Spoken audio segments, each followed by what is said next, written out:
Welcome to Leka Eto Speak YouTube channel. Thanks for watching. Please don't forget to subscribe. Olówe mòwe Leka Eto mẹ́ni tó ń bá wí.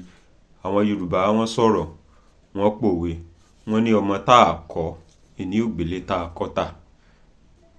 Tí àwọn Yorùbá tán bá parú òwe yìí, ó ṣe déédéé tí wọ́n bá ń bá ọmọ tí ò bá gbọ́rọ̀ wí wípé ọmọ tá a bá kọ́ ní ògbélé tá a bá kọ́ tà.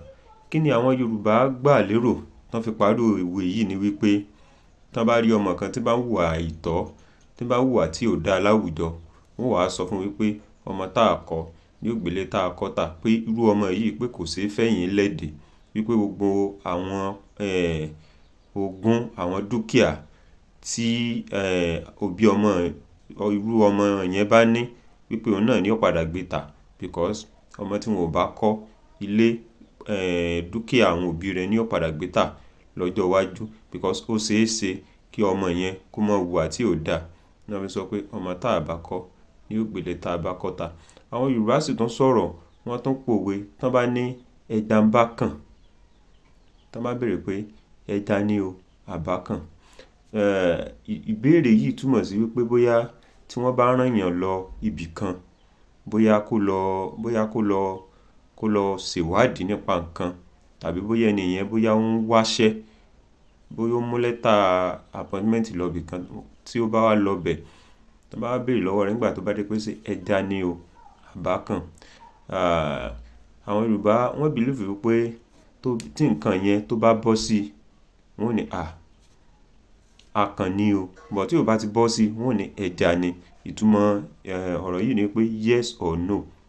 Àwọn Yorùbá sọ pé ẹja ń bá kàn o. Nílẹ̀ Yorùbá ni wọ́n sọ pé tó bá bọ́ sí lọ́wọ́ kan, akàn nìyẹn. Tí ò bá wá padà bọ́ sí ni wọ́n máa sọ pé ẹja ni o. Ṣé rí pé Yorùbá wọ́n gbọ́n púpọ̀, wọ́n gbọ́n púpọ̀. So a fẹ́ jẹ́ kí èdè Yorùbá àti àṣà Yorùbá kó parun ni. Ó lójú ọmọ tó mọ̀ túmọ̀ ọ̀rọ̀ tí mo sọ yìí, pé tán bá béèrè lọ́wọ́ rẹ̀ pé ẹja ni o àbá kàn, kò ní mọ̀ túmọ̀ rẹ̀. Òun kàn lè rò pé bóyá bí alákàn tàbí bóyá ẹja téèyàn ń jẹ ní ìtumọ̀ nǹkan tán béèrè lọ́wọ́ òun. And then ẹ jọ̀ọ́ ẹ jẹ́ ká kọ́ àwọn ọmọ wa, because àwọn Yorùbá sọ̀rọ̀, wọ́n pé wọ́n ní ọmọ tá a bá kọ́ ìní ògbélé tá a bá kọ́ tà lọ́jọ́ iwájú.